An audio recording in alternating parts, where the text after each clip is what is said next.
Well, I'm back. I guess maybe back's a bad phrasing. But as you saw the thumbnail, I am back, but I also have a broken back. So I want to tell you a little bit about this story.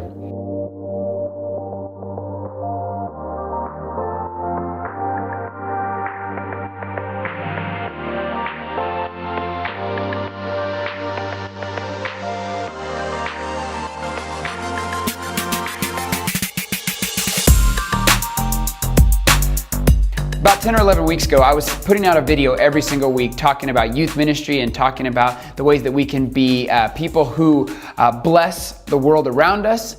And so I was putting out a video every single week, did 15 hacks to youth ministry, and just had an awesome time putting those videos out. Well, I took a Friday and I made another video about going snowboarding. Here's a couple clips from this video, and I took a chance to talk about going snowboarding and taking time to just recuperate and to rejuvenate ourselves and be ready for the next this season of life. Well, I did this video, recorded it, was going to edit it on Saturday and get it all out to you guys again.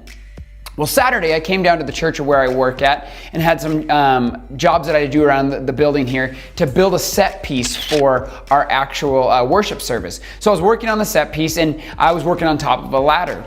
And if you've ever been on a ladder that's higher than 3 or 4 feet, ladders have this little sign that says, "Warning, do not go above this place." It even has a thing like, if you climb on this part of the ladder, danger, you could die, it could kill you.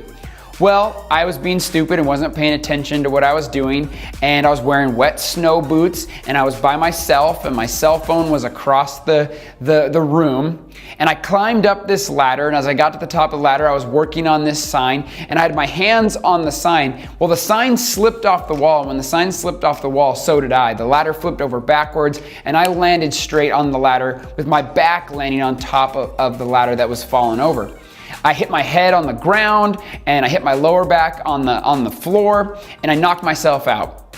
Well, I came to a couple of minutes later and I was knocked out cold. My head was ringing. I couldn't breathe because I'd knocked the wind out of myself, and my back was hurting like terribly. So I had some options at that point. I thought, well, first of all, I need to make sure that I can actually move my hands. So I moved my hands and made sure that I wasn't paralyzed in my shoulders. And then I moved my feet, and I was deathly scared that I had broken my back in such a way that I couldn't even move my feet. Well, I could move my hands, I could move my feet. I was like, okay, good. Maybe this pain will just go away. So I laid there for a few minutes, and let's just say the pain did not go away. So then I had to make a decision. My phone was across the room, and so I had to crawl my way across the room. I was trying to yell, "Hey Siri," but that didn't seem to work because I didn't have any air in my lungs. Finally, when I got to my phone, I called my wife and I said, "Babe, I fell off the ladder and I'm really hurt." We went to the hospital, and after some tests and after some CT scans, they found out that I have a fractured vertebrae in my T4 vertebrae, which is my thoracic spine.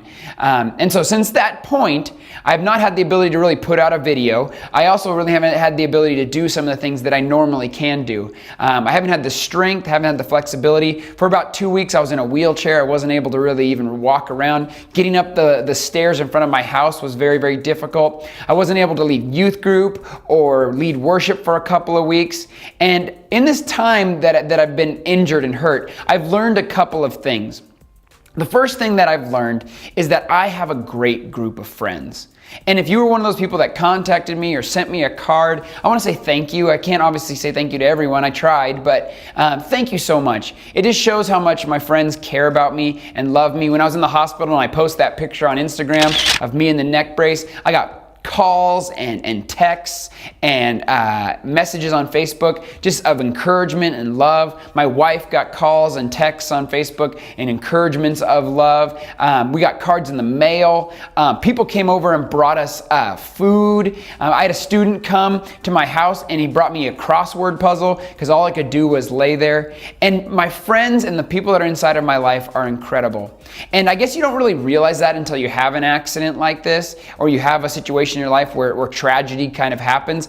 But I'm just so blessed by the people that have been inside of my life. The other thing that I've learned in this time is that sometimes I put my trust so much in myself that I don't allow myself to put the trust in other people or my trust in God. During this time when I was hurt, I had to have youth leaders step up, and youth leaders actually led youth group. One of my youth leaders was actually the one that kind of ran all the games that we do. I had to have a person step up and lead worship 2 times, 2 weeks in a row. That person led worship out of the kindness of their heart, because of the fact they knew that I couldn't do it. See, sometimes I put stuff on myself because I think I'm the only one that I can trust. And so I've learned during this time that I can't rely on just my own strength. I'm used to being an able-bodied person who is, physically able to lift things and physically able to run and play basketball and go snowboarding.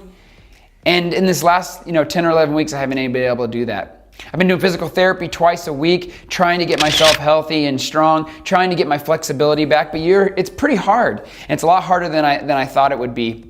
I've been praying for, complete and total healing. I don't know if that's going to come, but it's also another thing that I've learned during this time, that when it comes to our life, a lot of times we have tragedy or pain or struggle that comes into our life. And when that happens, we have some choices. We have the choice to say, throw up our hands and say, like, God, I don't know what to do, and I just give up on the situation. Or we can be people who fight through the tough things in life. Now, I don't know what you're going through right now. I don't even know if you have, emotional struggles that are happening in your life, family struggles, difficulties inside of your home. But I want to give you some encouragement, because it's the encouragement that I've been receiving during this time, is that God has the power to push you through this hard time. That God has the power to heal, that God has the power to touch your life, that God has the power to be just a presence inside of your life that brings peace inside of the hard times.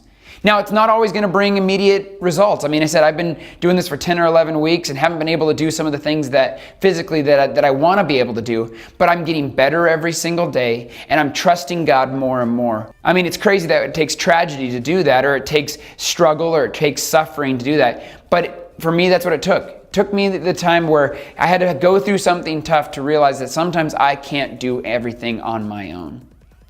Hope to be back in terms of YouTube for every single week from this point on, putting out a video about youth ministry and ministry in general, and talking about the exciting things that are going to take place this summer. I'm going to take you on some of the trips that we're going to be doing. I'm going to take you and do some interviews with some youth pastors from all over the Northwest, and I'm super, super excited about that. So hope you join back with me. Hit subscribe, hit that like button, let me know that you have any comments or concerns. All right, we'll talk to you later. Have a great week.